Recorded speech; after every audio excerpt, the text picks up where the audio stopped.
Hello guys, current affairs funda में आप सभी का स्वागत है। मैं हूं आपके साथ अभिषेक शर्मा। और आज के इस वीडियो सेशन में हम 31 अगस्त तक के सभी इंपॉर्टेंट करंट अफेयर्स कवर करने वाले हैं। हमेशा की तरह आप इस वीडियो को अंत तक जरूर देखिएगा। आज भी आपको काफ़ी कुछ जानने के लिए मिलेगा। सेशन की शुरुआत करने से पहले आप सभी को बताना चाहूँगा, यदि आप हमारे daily current affairs PDF, weekly PDF, monthly PDF और हर महीने के banking and economic awareness PDF चाहते हैं, तो करंट अफेयर्स फंडा का 1 मेंबरशिप प्लान आप ज्वाइन कर सकते हैं, जिसका लिंक आपको वीडियो के डिस्क्रिप्शन में या फिर फर्स्ट कमेंट में मिल जाएगा। आपको बता दें, इस 1 ईयर मेंबरशिप प्लान के तहत जितना भी हमारा PDF कंटेंट है, वो हम आपको 1 साल तक के लिए प्रोवाइड कराते हैं, जैसे आप डाउनलोड कर सकते हैं, प्रिंट आउट भी निकलवा सकते हैं। इसके लिए चाहे तो आप करंट अफेयर्स फंडा ऐप को यूज़ कर सकते हैं, या फिर अपने लैपटॉप या सिस्टम की मदद से वेब लॉगिन भी कर सकते हैं। कोई भी आपका एग्जाम हो, बैंकिंग, SSC, रेलवे या फिर स्टेट PCS, जहाँ पर भी जनरल अवेयरनेस या करंट अफेयर्स पूछे जाते हैं, सभी एग्जाम्स के लिए हमारा PDF कंटेंट काफ़ी यूजफुल है। इस PDF कोर्स में हमने RBI सर्कुलर्स को भी ऐड किया है। Financial awareness, digital awareness, banking awareness, general and economic awareness, सब कुछ आपको एक ही PDF कोर्स में हम प्रोवाइड करा रहे हैं। IBPS PO रिक्रूटमेंट नोटिफिकेशन 2025 में आपने देखा होगा। अगर आप मेंस एग्जाम का सिलेबस देखें जनरल अवेयरनेस सेक्शन में, तो वहाँ पर क्लियरली मेंशन है RBI सर्कुलर्स नाम से एक टॉपिक। यानी कि RBI सर्कुलर्स से आपसे क्वेश्चन पूछे जाएंगे, पहले ही पूछे जाते थे, लेकिन अब उन्होंने मेंशन कर दिया, तो यहाँ से क्वेश्चन आपके पास आएगा ही आएगा। तो आपको ये पढ़ के जाने हैं। RBI सर्कुलर्स आप RBI की वेबसाइट से पढ़ सकते हैं, पर प्रॉब्लम ये है कि काफ़ी टाइमिंग कंज्यूमिंग आपके लिए हो जाएगा अगर आप इस तरह से करते हैं, क्योंकि एक तो काफ़ी लेंदी होते हैं RBI सर्कुलर्स पढ़ने में, और पिछले 5-6 महीने के आपको कवर करने हैं। और दूसरा, इसमें जो है काफ़ी फाइनेंशियल और इकोनॉमिक टर्म्स यूज़ होती है, तो आपका काफ़ी समय ले सकते हैं। तो इसी काम को आसान बनाने के लिए करंट अफेयर्स फंडा ने इन सभी RBI सर्कुलर्स को काफ़ी शॉर्ट फॉर्मेट में और एक भी इम्पोर्टेंट पॉइंट स्किप किए बिना PDF फॉर्मेट में इन RBI सर्कुलर्स को तैयार किया है, वो भी MCQs के साथ। यानी कि आप एक RBI सर्कुलर पढ़ेंगे, जो भी उसके महत्वपूर्ण पॉइंट्स हैं जो एग्जाम में आ सकते हैं, साथ ही MCQs के साथ उनकी प्रैक्टिस भी करेंगे। तो ये सब आपको इसी PDF कोर्स में हम प्रोवाइड करा रहे हैं। बैंकिंग अवेयरनेस कोर्स जो हम पहले अलग से प्रोवाइड कराते थे, अब इसी कोर्स में आपको मिल जाएगा। कंप्लीट बैंकिंग अवेयरनेस हमने आपको पढ़ाया है, जो ना केवल आपके बैंकिंग मेंस एग्जाम, बल्कि अगर आप बैंकिंग इंटरव्यूज देते हैं, जैसे SBI PO, IBPS PO, RRB PO, even RBI grade B, तो इन सभी इंटरव्यूज में जो बैंकिंग नॉलेज आपसे पूछी जाती है, उसे आप आंसर कर पाएंगे इस कोर्स को पढ़कर। SSC, रेलवे, स्टेट PCS के भी अगर आप एग्जाम देते हैं, वहाँ पर जो इंडियन इकोनॉमी पूछी जाती है, उसे भी आप कर पाएंगे, क्योंकि कंप्लीट इंडियन इकोनॉमी इस कोर्स में पढ़ाई गई है। इंश्योरेंस से रिलेटेड एक डेडिकेटेड चैप्टर है, ताकि आपके बेसिक्स क्लियर हो सकें, जो कि इंश्योरेंस एग्जाम में आपके काम आएंगे। तो ये सब कुछ आपको एक ही PDF कोर्स में प्रोवाइड हो रहा है, वो भी 1 साल की वैलिडिटी के साथ, वन टाइम पेमेंट। तो एक बार आपने कोर्स ज्वाइन कर लिया, तो पूरे साल भर जो भी आप पेपर देंगे, जिसमें जनरल अवेयरनेस या करंट अफेयर्स पूछ जाते हैं, सबके लिए यही कोर्स आपका वैलिड रहेगा। आपको अलग से बाय करने की नीड नहीं है, क्योंकि हर महीने ये अपडेट होता रहेगा। तो ये कोर्स आपको मिलेगा कहाँ पर? करंट अफेयर्स फंडा ऐप पर। ऐप का लिंक वीडियो के डिस्क्रिप्शन में भी दिया गया है और फर्स्ट कमेंट में भी पिन कर दिया गया है। तो लिंक पर क्लिक कीजिए, ऐप को इंस्टॉल कीजिए। लॉगिन करने के बाद ये कोर्स आप बाय कर पाएंगे। फिर भी कोई डाउट अगर आपका रहता है, तो हमारा कस्टमर केयर नंबर है 8448169188। इस पर आप कॉल कीजिए या फिर व्हाट्सएप करके भी जानकारी प्राप्त कर सकते हैं। तो बिना किसी देरी के शुरुआत करते हैं इस वीडियो सेशन की। सेशन की शुरुआत हमेशा की तरह क्वेश्चन ऑफ द डे से करेंगे, जिसका आंसर आपको अभी कमेंट बॉक्स में करना है। पूछ रहे हैं कि संगमरमर की नक्काशी के लिए प्रसिद्ध दिलवाड़ा मंदिर किस धर्म से जुड़े हैं? The Dilwara temples, known for their marble carvings, are associated with which religion? तो ऑप्शन है हिंदुइज्म, बुद्धिज्म, जैनिज्म या फिर सिखिज्म। जल्दी से आंसर कर दीजिए, फिर हम आगे बढ़ते हैं। और इस तरह के क्वेश्चन यदि आप प्रैक्टिस करना चाहते हैं, तो मैं टेलीग्राम पर जरूर ज्वाइन कीजिएगा। करंट अफेयर्स फंडा नाम से हमारा टेलीग्राम चैनल है।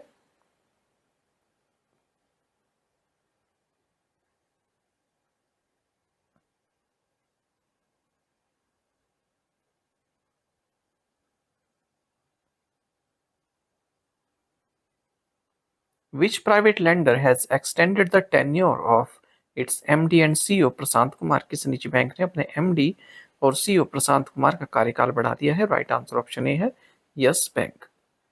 तो प्राइवेट लेंडर यस बैंक ने अपने MD and CEO Prashant Kumar का टेन्योर बढ़ा दिया है 6 महीने के लिए। तो 6 अक्टूबर 2025 से इफेक्टिव होगा ये अप्रैल 5, 2026 तक। कुमार को पहले MD एंड CEO नियुक्त किया गया था मार्च 2020 में। उसके बाद फिर से इन्हें रीअपॉइंट किया गया अक्टूबर 2022 में 3 साल के लिए। Which organisation has launched the India first learning accelerator initiative? किस कंपनी या संगठन ने इंडिया फर्स्ट लर्निंग एक्सेलरेटर पहल शुरू की है? राइट आंसर ऑप्शन भी है open AI.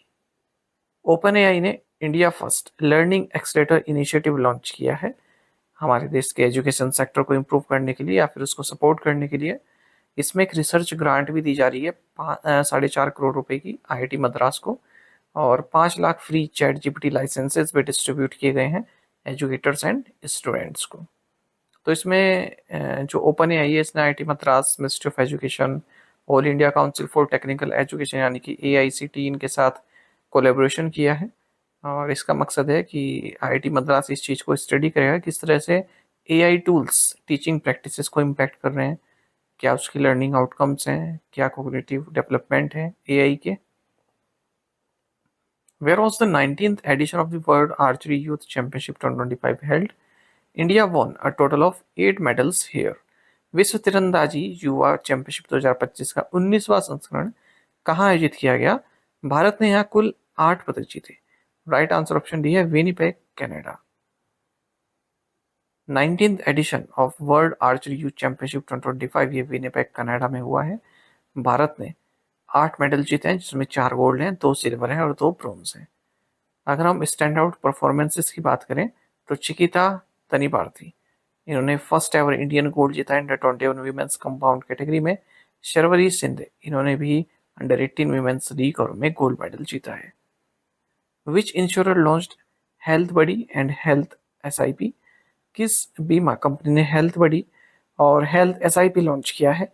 Right answer option C है टाटा ए लाइफ इंश्योरेंस। टाटा ए लाइफ इंश्योरेंस ने 2 प्रोडक्ट्स लॉन्च किए। एक तो है टाटा ए हेल्थ बडी जो कि इंडिया का first 24/7 virtual health and wellness companion है, और दूसरा है हेल्थ एसआईपी जो कि एक यूनिक हेल्थ इंश्योरेंस प्लान है जिससे प्रोटेक्शन और वेल्थ क्रिएशन दोनों रहते हैं, यानी कि इसमें एसआईपी भी आप कर सकते हैं और इंश्योरेंस तो आपको मिल ही रहा है। टाटा ए लाइफ इंश्योरेंस कंपनी एक इंडियन जॉइंट वेंचर है टाटा सन्स और Hong Kong based multinational life insurance and finance corporation AIA group के बीच में। Delhi government announced collaboration with which city aimed at accelerating the adoption of electric mobility? Delhi सरकार ने किस शहर के साथ सहयोग की घोषणा की जिसका उद्देश्य इलेक्ट्रिक मोबिलिटी को अपनाने में तेजी लाना है? राइट आंसर ऑप्शन ए है ओस्लो। दिल्ली गवर्नमेंट ने कोलैबोरेट किया है ओस्लो नॉर्वे के साथ ताकि इलेक्ट्रिक मोबिलिटी के एडॉप्शन को तेजी लाया जा सके, अर्बन ट्रांसपोर्ट में जो डीकार्बनाइजेशन स्ट्रेटजी है उनको अप्लाई किया जा सके, यानी कि इलेक्ट्रिक व्हीकल्स हम किस तरह से मार्केट में ज़्यादा संख्या में ला सके, किस तरह से डीकार्बनाइजेशन हम कर सकते हैं, क्या क्या स्ट्रेटजी है। तो इस पार्टनरशिप का नाम है Delhi Oslo smart transport initiatives. Who has been appointed as the new managing director of Solar Energy Corporation of India (SECI)? भारतीय सौर ऊर्जा निगम के नए प्रबंध निदेशक के रूप में किसे नियुक्त किया गया है? राइट आंसर ऑप्शन सी है आकाश त्रिपाठी।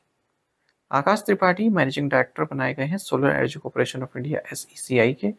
ये पब्लिक सेक्टर कंपनी है, ministry of new renewable energy government of India के तहत आती है। 2011 में इसकी स्थापना हुई थी।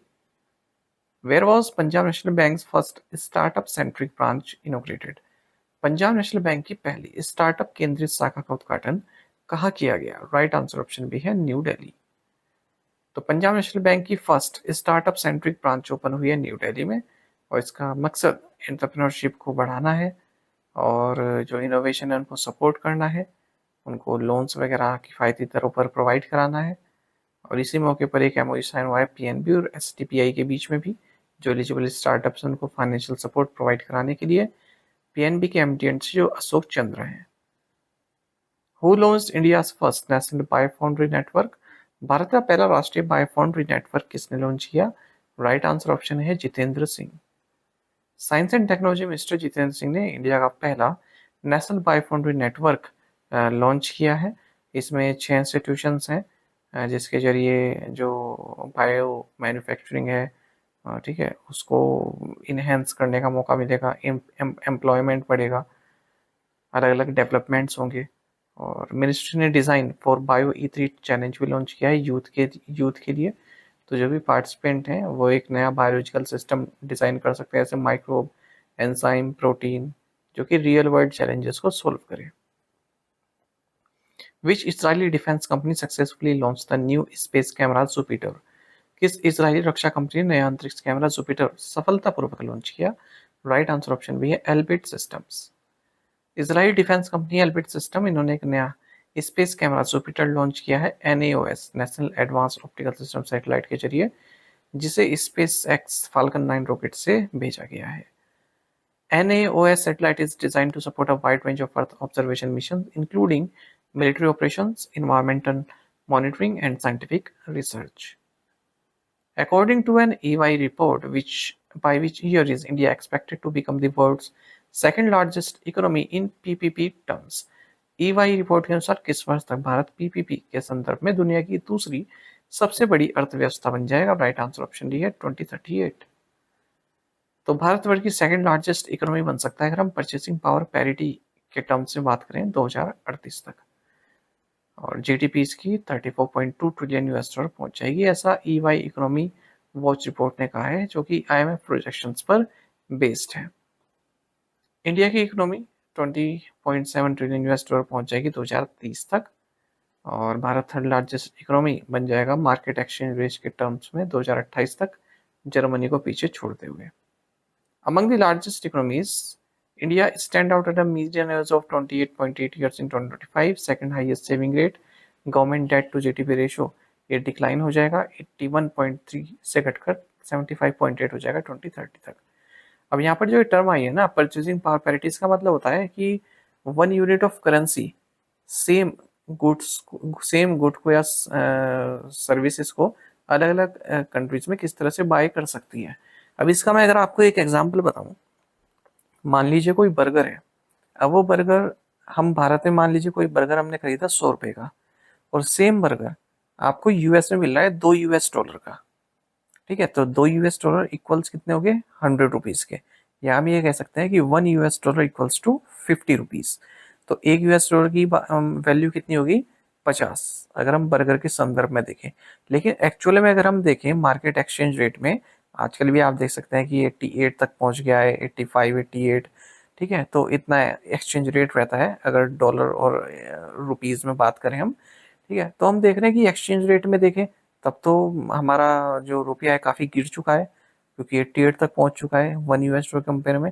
लेकिन अगर हम बर्गर के संदर्भ में देखें, इसे ही हम परचेसिंग पावर पैरिटी कहते हैं, अगर इसके संदर्भ में देखें तो 1 यूएस डॉलर की वैल्यू 50 रुपए के बराबर है, यानी कि हमारा पैसा स्ट्रॉन्ग है, हमारा रुपया स्ट्रॉन्ग है, तो इसको बोलते हैं purchasing power parity. To the point questions और उनके आंसर्स देख लेते हैं। Which state celebrates Nuakhai festival? Orissa. India's bio economy to touch 300 billion dollar by which year 2030? RBI's official directors consist of a governor and not more than how many deputy governors? 4. Which Indian naval ship successfully completed a 3-day port call in Surabaya, Indonesia? INS Kadmat. Adi Karmayogi Agyan aims to build a career of 20 lakh tribal grassroots functionaries and village level change leaders who will strengthen last mile service delivery in tribal regions. आप में से कई student से बिल्कुल सही answer किया है, इसी तरह से पार्टिसिपेट करते रहिए। चलिए आज के असाइनमेंट क्वेश्चन देखें, इनके आंसर आपको भी करना है कमेंट बॉक्स में। The Jagannath temple at Puri is located in which state? The Meenakshi Amman temple is situated in which Indian city? Who wrote Secession of Successful? The Flight Out of New India. Which state will launch Asian Open Short Track Speed Skating Trophy 2025? The Brihdeshwar Temple at Thanjavur, UNESCO World Heritage Site, was built by which Chola ruler? इन पांचों questions के answer आपको comment box में करने हैं। यदि एक question का आंसर भी आता है तो भी आप हमें अवश्य बताइएगा। साथ ही हमें टेलीग्राम पर जरूर ज्वाइन करें। करंट अफेयर्स फंडा नाम से हमारा टेलीग्राम चैनल है। Thank you guys.